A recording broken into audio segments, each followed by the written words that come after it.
সালামু আলাইকুম। আজকের এই ভিডিওটা খুবই গুরুত্বপূর্ণ, তবে আমাদের এই কথাবার্তায় খুব বেশি যে কাজে দিবে তা না। তবে যেহেতু আমিও নিজে একজন ছাত্র ছিলাম, এখন হয়তো সেই বয়সটা পার করে আসছি, আমার বাচ্চা এখন ছাত্র।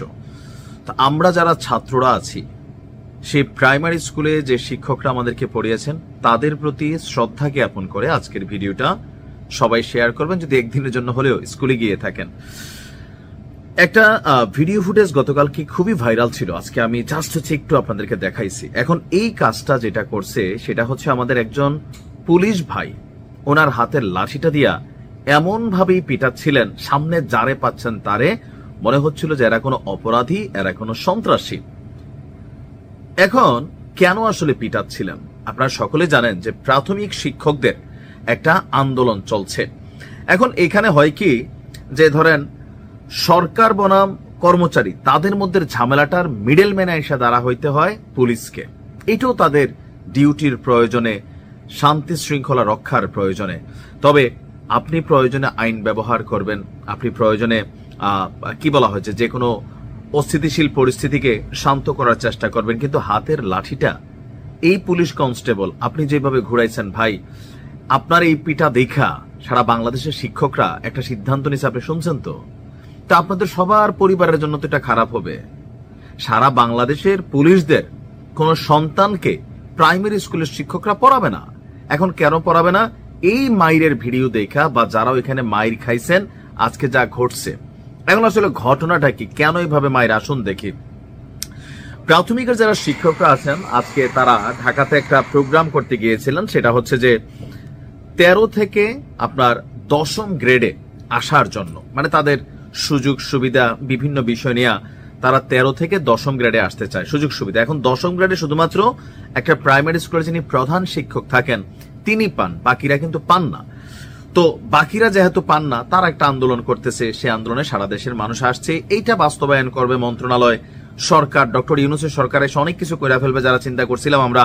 আসলে তিনি কোনো কিছু করতে পারতেছেন না। আবার তিনি করলে কি বেতন কি গ্রামীণ ব্যাংক দিবে? না, রাষ্ট্রের উৎপত্তি থেকে দিতে হবে, মানে রাষ্ট্রের টাকার সোর্স থাকতে হবে, যেখান থেকে একজনের বাড়ালে তো একদিনের না, এটা কোনো বোনাস না, এটা সবসময় দিতে হবে, অর্থাৎ নেগোসিয়েশন ইস্যু আছে। তো দাবি আন্দোলন আদায়ের জন্য আমাদের শিক্ষকরা রাজপথে নামছেন। এখন তারা সেখানে রাস্তাঘাট দখল করছেন, এতে আবার যান চলাচলের ভেজাল আছে। আবার ধরেন এই যে আওয়ামী লীগের একটা প্রোগ্রামকে ঘিরে সারা বাংলাদেশে একটা সরকারের মধ্যে টেনশন আছে, পুলিশের মধ্যে টেনশন আছে, কখন কোথায় যে কি ঘটে। সো এর আগে দিয়ে এরকম বড় ধরনের সমাবেশটাও সরকার ভালোভাবে নিচ্ছে না। স্বরাষ্ট্র মন্ত্রণালয় শক্তভাবে কিন্তু এটাকে ডিল করার জন্য একটা নির্দেশনা দিচ্ছেন। তো নির্দেশনা দিচ্ছেন, ঠিক আছে। এখন যে বললাম না, দাবিকার শিক্ষকদের পূরণ করবে কারা? মন্ত্রণালয়, সরকার। পুলিশের কাজ কি? ওই যে আমি আপনি রাস্তাটা ঘাটে গাড়ি ঘোড়া নিয়ে বের হয়েছে, আমার আপনার প্রতিষ্ঠান আছে, রাষ্ট্রীয় সম্পত্তি আছে, এই আন্দোলনের মাঝখান থেকে যেন কোনো ধরনের অপ্রীতিকর পরিস্থিতি তৈরি না হয়, সেটার জন্য পুলিশের কাজই হচ্ছে আমারে আপনারা টেকনিক্যালি শাসন করা, যদি আমরা কথা না শুনি। তবে শাসনের ভাষাটা একটু লিমিটেশন থাকা দরকার ছিল। কালকে এখানে অনেক পুলিশ কর্মচারীরা দায়িত্বরত ছিলেন, আমি অনেকেরই দেখছি, কিন্তু দুই একজন পুলিশ ভাই যেই ভূমিকায় পিটাইছেন, মনে হয়েছে স্কুলের মাস্টারদের সাথে ওনার জন্মগত শত্রুতা আছে, অথবা ওনার মাস্টারদের প্রতি ঘৃণা আছে, নয়তো সৌর্য এরকম পিটায় না। দুইজন পুলিশ কনস্টেবলের ভিডিও যেটা দেখলাম। বাকি আমরা ডিসি মাসুদ দেখেন, ডিসি এমনি এমনি হয় নাই, জ্ঞান বুদ্ধি বিদ্যা ওই লেভেলে আছে দেখে এই লোক ডিসি হয়েছে। কিভাবে শিক্ষকদের সাথে কনভারসেশন করছে। আরেকজন অফিসারকে দেখলাম, তিনিও সম্ভবত ওসি সাহেব, ঢাকার কোন এক থানারই হবেন। ওনার কথোপকথন দেখছেন, কত সুন্দরভাবে শিক্ষকদেরকে হাত জোর করে।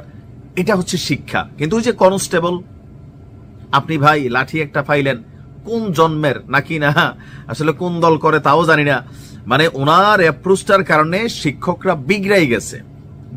আমার ভিডিওর প্রথমে যে বক্তব্যটা শোনাইছি, এই শিক্ষক যেমন বলছিলেন যে আর কোনো পুলিশের সন্তানদেরকে পড়াবে না, আসলে কিন্তু তা না।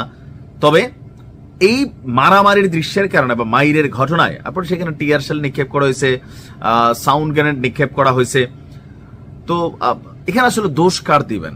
পুলিশেরও বক্তব্য আছে, ভাই শিক্ষক মানুষ, আপনারা তো অন্যদের মতন এরকম ধর্মার চুরপার এরকম আন্দোলন করতে পারেন না, আপনাদের কাছ থেকে জাতি শিখবে কি? সো আপনাদের আন্দোলন হওয়া উচিত একটু ইউনিক। কিন্তু আপনারাও আইসা রাজপথে, ওই এক ফুটপাতের দোকানদার বলছে তার দোকানের মাল চুরি করে নিয়ে গেছে, কেউ আসছে জীবন বাঁচাতে, কেউ আসছে চুরি করতে। তো নানান ধরনের কনফ্লিক্ট কিন্তু আছে।